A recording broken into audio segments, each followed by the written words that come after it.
Good morning students, मैं निधि शर्मा आपकी हिंदी की अध्यापिका हूँ। आज हम व्याकरण का टॉपिक शब्द और पद शुरू करेंगे। शब्द और पद, इस भाग में बच्चे हम जानेंगे कि शब्दों का निर्माण कैसे होता है और पद कैसे रचे जाते हैं। आइए सबसे पहले हम शब्द की परिभाषा को पढ़ते हैं। शब्द की परिभाषा, एक से अधिक वर्णों के मेल से बने सार्थक वर्ण समूह शब्द कहलाते हैं। वर्ण क्या होते हैं? क से लेकर ज्ञ तक। जब इनको जोड़ा जाता है और जोड़ने के बाद जब एक सार्थक वर्ण समूह हमारे सामने आता है तो शब्द का निर्माण होता है। जैसे सोहन, खीर, मीरा, खेलता, शतरंज आदि। आइए जानते हैं। दूसरे शब्दों में हम ये भी बात कह सकते हैं कि शब्द वर्णों के मेल से बनते हैं। शब्द सार्थक वर्ण समूह या अक्षर समूह होते हैं। शब्द स्वतंत्र रूप से प्रयुक्त किए जाते हैं। तो वर्णों का वही समूह शब्द कहलाता है जिसका प्रयोग हम स्वतंत्र रूप से करते हैं।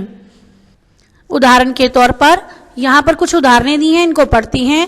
पहली है कलम, कलम। कलम मीन्स होता है पेन, जिसका अर्थ पेन है। तो जिस शब्द का सार्थक अर्थ होता है वही शब्द कहलाते हैं। कमल, कमल, जो कि एक फूल का नाम है। आगे है लमक, इसका कोई अर्थ नहीं बन रहा। लकम, लकम, इसका भी कोई अर्थ नहीं है। यहाँ एक बात स्पष्ट हो जाती है कि वर्णों के सार्थक समूह को ही शब्द की संज्ञा दी जा सकती है। पद क्या होती हैं? जब कोई शब्द स्वतंत्र ना रहकर व्याकरण के नियमों में बद्ध कर रह जाता है तब वही शब्द पद बन जाती हैं। जैसे सीता गाती है, राम आम खाता है।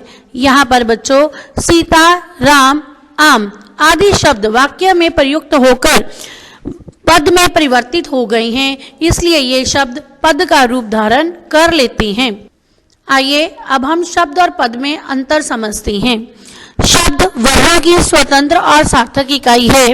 पद वाक्य में ही केवल प्रयुक्त किए जाते हैं। शब्द का मात्र अर्थ परिचय होता है, जबकि पद का व्यवहारिक परिचय होता है। शब्द सार्थक और निरर्थक दोनों होते हैं।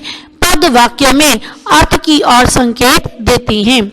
शब्द का लिंग, वचन, कारक तथा क्रिया से कोई संबंध नहीं होता, जबकि पद का लिंग, वचन, कारक तथा क्रिया से गहरा संबंध होता है।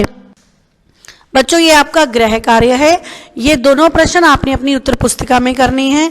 पहला प्रश्न है शब्द किसे कहती हैं, उदाहरण सहित लिखिए। और दूसरा प्रश्न है पद किसे कहती हैं, उदाहरण सहित लिखिए।